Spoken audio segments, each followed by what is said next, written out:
आप लोग चलिए इसे चेक करिए, और जो पहले कर लेगा वो कमेंट में जरूर बताइएगा कि किसे ये समझ में आ गया और कौन इसे कर सकता है आसानी से। अब चलो देखते हैं कि इसको, जितने भी मैंने एग्जाम्पल्स यहाँ लिखे हुए हैं, स्टेबिलिटी के इंक्रीजिंग ऑर्डर में इसे अरेंज करना है। तो चलो देखते हैं सबसे पहले इसमें किसकी स्टेबिलिटी सबसे ज्यादा होगी। तीनों बातें याद हैं आपको।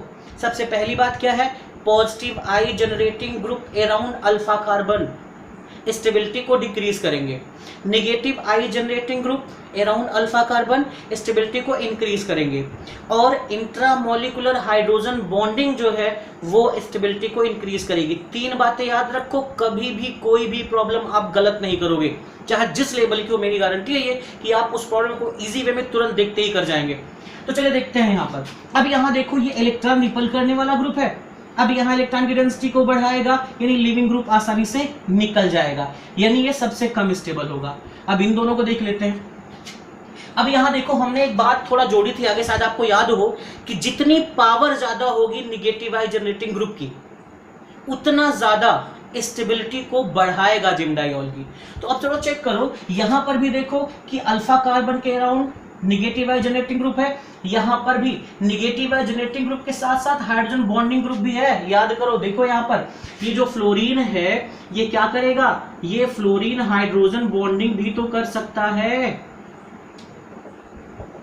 ये देखिए ये हाइड्रोजन बॉन्डिंग भी तो कर सकता है, यहां पर भी ये हाइड्रोजन बॉन्डिंग कर सकता है। तो इसका मतलब अब खुद बता दो सबसे ज्यादा स्टेबल इसमें कौन होगा, सबसे ज्यादा स्टेबल थर्ड वाला होगा। क्यों? क्योंकि हाइड्रोजन बॉन्डिंग यहां स्ट्रॉन्ग बन रही है, H और F के बीच में बन रही है, और निगेटिव आई भी F का क्या होता है, ज्यादा होता है। तो यहां पर देखिए हाइड्रोजन बॉन्डिंग इसकी क्या हो रही है, ज्यादा बन रही है। इसका मतलब सबसे ज्यादा स्टेबल इसमें कौन होगा, थर्ड सबसे ज्यादा स्टेबल होगा। उसके बाद कौन होगा स्टेबिलिटी के ऑर्डर में, स्टेबिलिटी के ऑर्डर में आपका होगा सेकेंड वाला। क्यों? क्योंकि यहाँ निगेटिव आई जनरेटिंग ग्रुप है, और इसमें सबसे कम जो होगा स्टेबल वो कौन सा ग्रुप होगा, ये आपका फर्स्ट वाला होगा। तो हमने कहा इंक्रीजिंग ऑर्डर में लिखना है, ये तो मैंने बोला कि स्टेबिलिटी के इंक्रीजिंग ऑर्डर में लिखना है। तो इसी ऑर्डर को उलट दीजिए, यानी कि सबसे कम स्टेबल कौन सा हो जाएगा, पहला वाला, उससे ज्यादा स्टेबल कौन होगा, दूसरा, और सबसे ज्यादा स्टेबल अगर देखें तो कौन होगा, तीसरा। ये इसका आंसर हो जाएगा। जिसने जिसने कर लिया होगा वो कमेंट में जरूर बताएगा कि किसने कर लिया है इसको।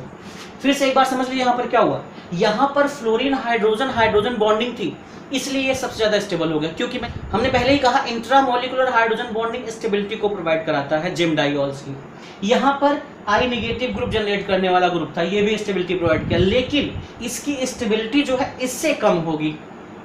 बात क्लियर है? अब यहाँ पर क्या हुआ, इसमें तो यार इलेक्ट्रॉन रिपल करने वाला ग्रुप था, तो इसकी स्टेबिलिटी तो सबसे कम वैसे भी हो जानी है। क्लियर है?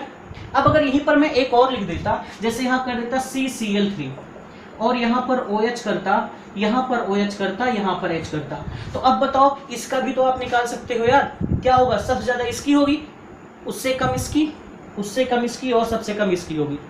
समझ जाएंगे आप लोग, इसे कर भी लेंगे। क्लियर है?